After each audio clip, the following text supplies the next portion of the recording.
Esto es algo más que un acto de campaña.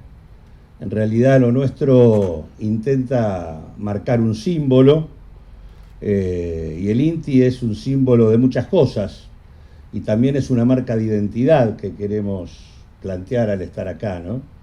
Un símbolo porque acá se dio uno de los conflictos más emblemáticos de la lucha contra el macrismo. Fueron prácticamente 2 años de no sobra nadie, ¿no? Y del empuje de los trabajadores del INTI para defender el organismo, y me parece que eso en alguna medida fue el símbolo de lo que los trabajadores hicimos prácticamente a lo largo y a lo ancho del país, en todas las plazas de la Argentina, y que fue la base, además, que pudo ponerle límite a ese intento de consolidación institucional de la derecha y del macrismo en la Argentina. O sea que, de alguna manera, la base de sustentación y de construcción de esta experiencia tan importante que ha sido el Frente de Todos, cuya importancia es que fue el mejor canal electoral que pudimos crear para poder desalojar del aparato del Estado a quienes tienen un grado de poder para incidir en la sociedad demasiado importante, porque cuando se van del Estado siguen incidiendo, porque tienen que ver con los medios, porque tienen que ver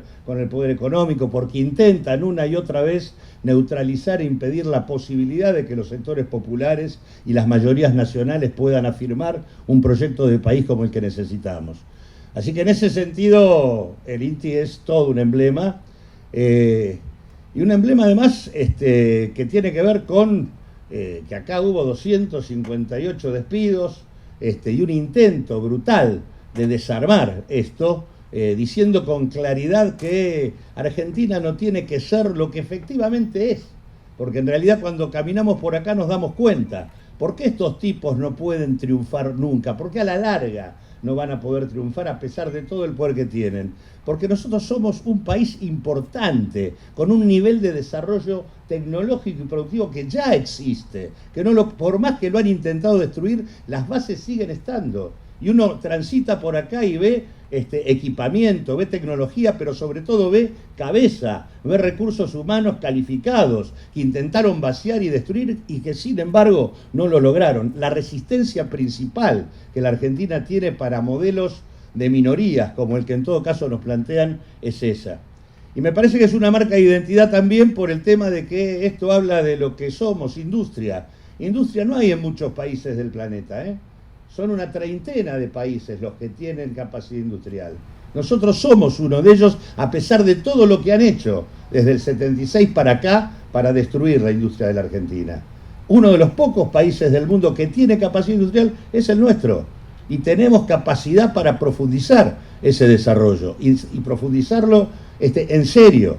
En realidad, cuando uno se discute mucho hoy el tema inflacionario, ¿no? Y la verdad que el movimiento de los precios no es solamente un movimiento hacia arriba, es un movimiento diferencial entre unos precios y otros. En realidad la inflación en el fondo lo que es de lo que en general nunca se habla, es que es una disputa por la distribución del ingreso entre los distintos actores de la sociedad. Cada uno de nosotros está representado en la economía por un precio. Algunos, los empresarios, por el precio del producto que venden. Los bancos por la tasa de interés, o los que especulan financieramente por la tasa de interés. Los exportadores por el valor del tipo de cambio, del dólar, los importadores también. Los trabajadores obviamente por el salario. Los que pelean para salir del hambre y la miseria por el plan que logran arrancarle a la discusión con el Estado. De acuerdo a cómo evolucionan esos precios, se define quién se queda con mayor o con menor tajada de la torta. Y obviamente ahí juegan poderes concretos, que son los que efectivamente terminan, si no hay un orden instaurado por la autoridad pública en función de enhebrar una estrategia de desarrollo con justicia, efectivamente lo que el mercado produce, en todo caso, no es nada bueno. Y Macri en realidad apostaba a tener alimentos caros, tarifas en las nubes para la energía, apostaba a tener tasas de interés altas y apostaba a tener abierto el comercio internacional para que ingresara producción importada. Si yo tengo alimentos caros, tengo salario por el piso y por lo tanto lo que no tengo es mercado interno. Si tengo tasa de interés alta, no tengo financiamiento y lo que tengo es capacidad de que ingresen para especular en la Argentina. Y en realidad, si tengo además un poco mercado y tengo tarifas altas, tengo costos de producción altos. Y si además tengo abierto el mercado a la importación, desalojo la producción local. Este es el escenario que armaron ellos. Y que efectivamente en ese escenario el INTI no tenía ninguna función, porque lo que no tiene sentido ahí y lo que desaparece es la industria. El escenario nuestro es otro. El escenario nuestro es el escenario de alimentos baratos, tarifas energéticas baratas, tasas de interés baratos y protección con el comercio internacional para defender la producción local y el desarrollo tecnológico. En ese marco tiene sentido el tema del INTI porque hay un contexto para el desarrollo industrial. Y por eso, en lugar de haber 258 despidos, hay reincorporación. Y por eso hay pase a planta y discusión de 1.900 compañeros que pasen a planta. Y por esa razón estamos viendo que hay un esfuerzo de mejorar el presupuesto, como mejora el presupuesto de este año respecto al año pasado. Digo, hay todo un conjunto de cosas que indican que vamos en un camino distinto.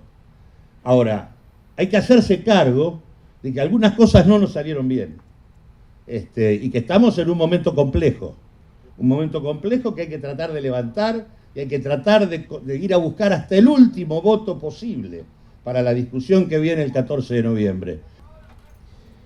Es impensado que un país como el nuestro, con 45 millones de habitantes, a más de 14.000 kilómetros de los mercados más importantes del mundo, pueda construir una economía lo suficientemente robusta para darle de comer a todo su pueblo y para garantizar niveles de dignidad, si no tiene un proyecto de desarrollo en marcha, planificado y ejecutado por un Estado presente.